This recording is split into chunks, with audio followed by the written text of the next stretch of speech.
Hello, I'm Captain Mark Murphy, General Manager at Inland Marine Service. We hope that this message finds each of you all practicing self-care and doing well. Most of you know that it's harvest time here in western Kentucky, as you can see behind me, the harvested cornfield. I did a little math with a farmer that owns this property behind me, and I asked him how many acres would it take to produce 1,700 tons of corn. If you don't know, 1,700 tons of corn is typically what it takes to fill up a jumbo barge. Mark, he said it takes about 250 acres of what a farmer called attractive, corn-ready, tillable acres. Well, that answer got me thinking about something. It got me thinking about a very important subject that many of us may have overlooked in our lives. A subject that drives us to make choices and decisions. That huge driving force inside of us, and that powerful force we want to talk about, is attraction. Let's talk about what attraction is and what it does to us. Have you ever thought about to ask yourself how we got here? How did we get in this cornfield, right? What attracted us to get to this place? How did I become an IMS mariner? The best way that we have to answer that question would be to start at the beginning. Many, if not all of us, and all of our life choices led us to where we're at today. Our life choices have one huge thing in common. At some point, there was attraction. We know this age-old story of attraction, right? I'm attracted to that shiny car, so I bought that shiny car. Attraction to that special person, so we chose to share our life with them. Attraction to a career with Inland Marine Service, so we chose to apply, and now we work here. We can ask ourselves, can you remember what the main attraction was for each of these life choices? Ask yourself those. So those are some of the larger choices, right? Okay, so now what about the smaller choices? You know, the everyday choices that we make. We know these little choices that should be programmed into us. Call traffic in a bend in the river. Don't step over the gap between the barges. Don't turn my back to the river. You know, those are some of the things, those are like programmed into us for the most part, and sometimes not. But it is some of the things that we do. Here's a recent example of those smaller choices that recently happened on a boat. I want to tell you the story. Just a few short weeks ago, we had an experienced IMS mate and his deckhand out on tow, needing to go from a loaded barge up to an empty barge. We needed a tied down ladder to get up on this empty barge, right? I mean, that's how we do it. You know, you want your stuff tied down. Well, as the story goes, the choice was made not to tie the ladder down between the two barges. So here we go up the ladder, right? The deckhand went up the unsecured ladder while the mate watched. The deckhand made it up to the top of the ladder and hopped up on the empty barge, and no problem, right? Well, now it's the mate's turn to go up this time.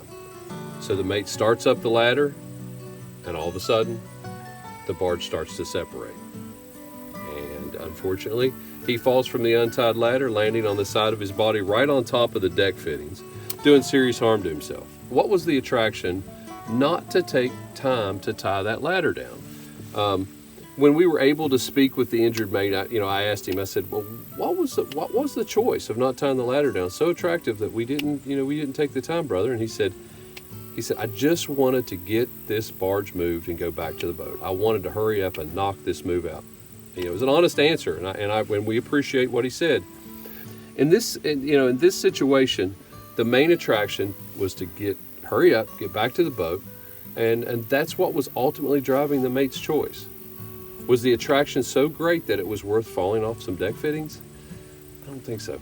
We are not saying attraction isn't a positive thing. It can be, and in some cases it's something else. Something that looks just like attraction to a main goal, but it's disguised really well. Attraction has a close opposite, and that's a sneaky little devil. What do you think the opposite of attraction is? Ask yourself. The opposite of attraction is none other than its evil little twin, distraction, right? So we got attraction and we've got distraction, okay? Attraction to distraction leads you away from your goal and that main attraction. We do know that what we give our attention to, it grows and becomes a reality. Those are the basic rules of the laws of attraction. Some of y'all may have read about that. And our intention to our main attraction is solely focused on getting back to the boat. That's what the mate wanted to do, right? He just wanted to knock this thing out, get back on the boat and, take a break, do whatever, call his family. It's hard to tell. And as it so happened, the mate and the deckhand's choices got them back to the boat quicker in some ways. So he did get it, right? But he was injured, but that's probably not the way that he had in mind to get back to the boat. But the goal of survival was forgotten by, yes, you guessed it, distraction. Distraction took him away from that. When we get ready to make choices on a boat or in our lives, we have to have a goal in mind based on what our main attraction is. We have a main attraction. What is it, And have you ever asked yourself what your main attraction is in this life, whether you're on a boat or wherever? Our main attraction has to be greater than any distraction that will pop up and carry us far away from our goal. So what is our main goal? What is it? What attractive choices are we making to see that our main goal comes to pass? We all have the same goal deep down inside, and I truly believe that. Here's how we can tell. Have you ever been asked this really simple question during the day? So, Cap, how you doing these days, right? We may get answers to that question. Sounds like, just out here making a living, or I'm just out here, I'm just making days. I'm just out here trying to make a living for me and my family. Doing what I have to do to survive is some of those answers.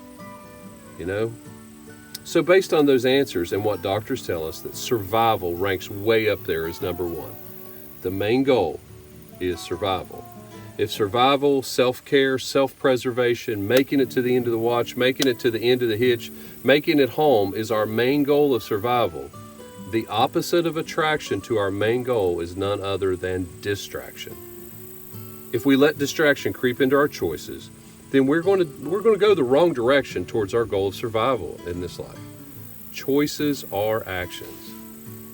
The words and concepts attraction and distraction have one important or shared common element inside of it. Neither attraction or distraction can become a reality without one single thing. And that one thing that exists in both is action. Attraction and distraction. Action lives in our choices. Most importantly, our choices. Our choices support what we're trying to accomplish for our goal of survival. So, that being said, choose wisely when you make these decisions. In a perfect world, we would make perfect choices. In the real world, we make real choices. Are we pausing long enough to choose to be present in this moment, aware of where we're at in our own heads so that we can clearly see our current situation? We might have heard this called self-awareness or situational awareness.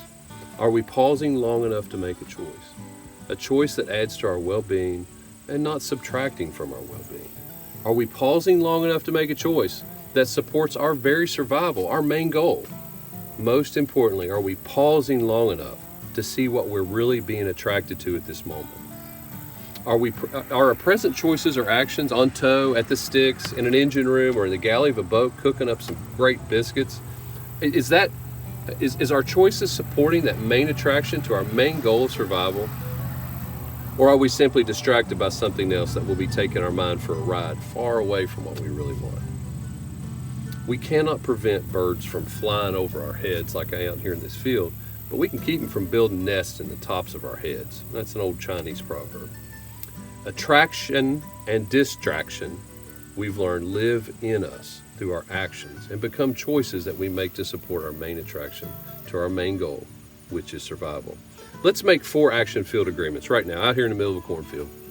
Let's make an agreement to not let distraction influence our choices, and most importantly, don't let them influence our actions. Let's all make an agreement to pause our lives long enough to see what our main attraction to our main goal of survival is. Let's all make an agreement to pause our lives long enough to take actions that add to our well-being and not subtract.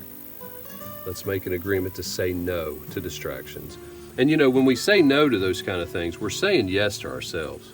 So we're in this survival thing together, everybody. Really, we really are. Contact us with our thoughts or your best ideas, okay? We're always glad to hear from you. And until then, we'll be clear and standing by with you. Take care.